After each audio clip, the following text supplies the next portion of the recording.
If you are divorced from or in a recovery process with an emotionally destructive spouse, you might be wondering how you can stop reacting to their behavior. Today, I'm going to give you 4 steps for how to stop reacting and self-regulate. For the best advice on divorce recovery, recovery from emotional abuse and betrayal, please hit like and subscribe so you can be notified every Sunday when I post a new video. I'm Coach Ketra with Life Curated Coaching, and I'm a nationally certified recovery coach. I have been through emotional abuse, betrayal, and a divorce after a 17-year marriage. I can probably relate to what you're going through right now, and you don't have to do it alone. Let's do this together. Step 1, you want to identify your feelings. The first part of this would be to start taking notes. Whenever something happens between you and your partner, get away from the situation as quickly as you can and take notes. Write down exactly what was said, what he said, what you said, any important information or insinuations that are involved in that, and start keeping a running list of what's going on. Pay attention to how your body felt and what actually transpired in the interaction and why it felt so yucky or icky. As soon as you start recognizing those feelings inside of yourself, say stop. I need a timeout. Leave the house, leave the room, leave the conversation in whatever way is necessary so that you can not be reacting to what they're saying and doing, but you can go get away from them and create a little space. Once you've created that space, ask yourself, what emotions are you feeling? There's a lot of good word lists out there on Pinterest and online that will list all kinds of different feelings, and they might help you really focus in on the specific feeling that you are having in that moment if you're having a hard time identifying it. Next, you're going to want to ask yourself, when is the first time I felt this emotion? So if it's rejection that you felt, ask yourself, when is the first time I felt rejected? And try to find a time from the age 18 and younger and identify a time when you first felt that emotion. It doesn't mean that you are reacting because of some past thing in your childhood. What it does mean is that you can have the opportunity to see if there's a connection to your childhood, if there is this feeling that comes up from childhood and why you might be feeling the way you're feeling now. It can also be a time in this relationship or in another adult relationship when you first felt that feeling and you first felt that wound, and that's okay too. First, try to look into your childhood. Second, see if it is something more recent and identify when you felt that. Once you identify where you first felt that, that's going to give you a level of power and control over your past vulnerabilities so that they do not become weaknesses moving forward in this relationship. Step 2, you're going to want to ask yourself, what is the truth? How do you define yourself? I personally am a Christian. I define myself by who God says that I am. But whatever it is for you, there is something that defines you or something that you believe about yourself that is the defining part of who you are, that tells you who you are, what you believe in, what you stand for. In the Bible, Mark 1:11 says, "You are my beloved child. With you I am well pleased." That defines me because I am a Christian. And I believe that God says I am his daughter, and I define myself that way. This is what gives you value, and this is what will help you respect yourself in a situation that can be toxic. Imagine yourself on your very best day, when you are behaving exactly the way you want to behave, when you are acting toward others exactly the way that you want to act toward others. What are your best qualities?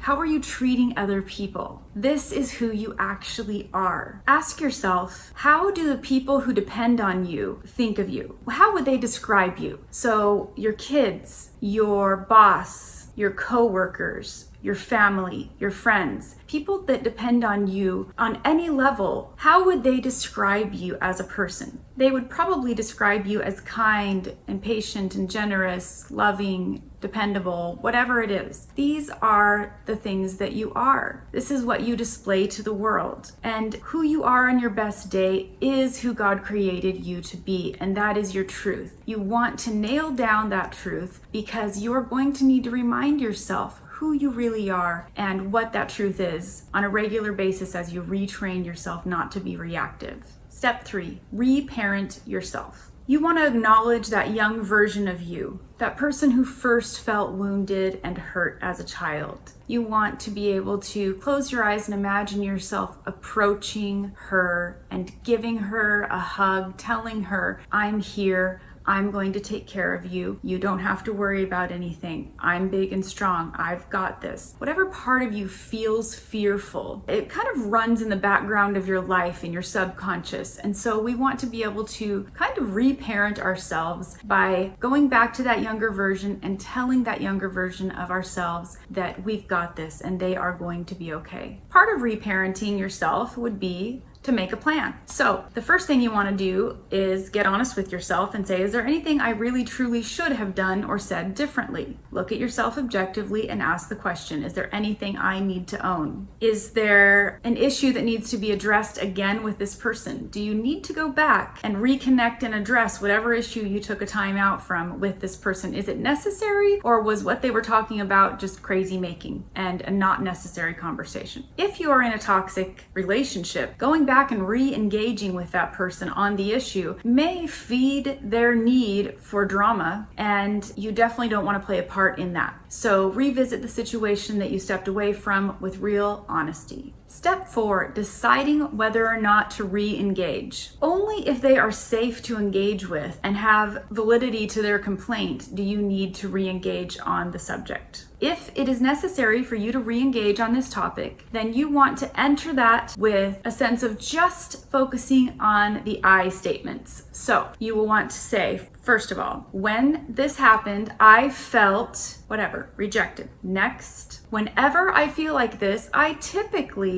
get angry inside, withdraw, whatever the case may be, you fill in the blank. The next thing you want to tell them is the truth about who I am and want to be is, you fill in the blank. Patient, understanding, empathetic, whatever. Next, you want to say, what I plan to do differently next time is, and then fill in the blank. How you're going to remedy the situation for whatever part you needed to own. So all of these statements are I statements. I felt, this is my typical past pattern, what I want to be in this situation is, and in the future, here's how I plan to remedy it. That's all about you. That's not you telling them anything about them. It's a healthy way to communicate and own whatever part you may need to own in the situation. When it is not safe to re-engage with this person, you need to ground yourself in the reality of their behavior and their behavior patterns so that you don't believe that they are safer than they are and start explaining and re-engaging. If they are not safe and are trying to be manipulative, you need to approach things differently. First, ignore them as much as possible and move on. If they try to re-engage on this topic with you, say, stop, I am not discussing this topic with you, and walk away. Don't go into explaining about why you feel the way you feel or anything about the situation. Say stop. If they insist on continuing to address this issue that is probably a non-issue, ask them to write it out. If they can write it on a piece of paper and present it, send it in a text, send it in an email, it will force them to think about what they really need to say and the reality of the need for this issue to be addressed. This also gives you an opportunity to process their words without the constant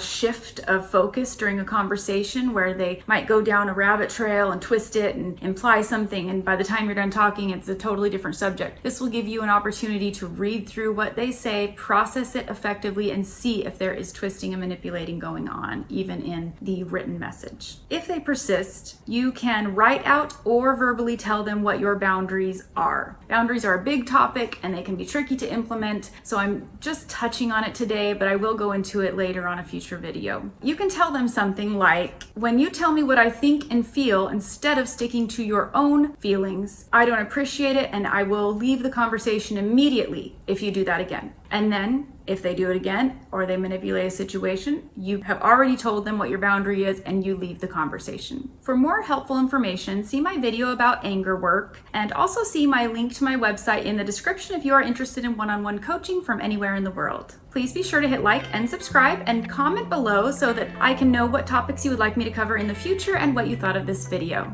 Until next time, curate a life by your own design.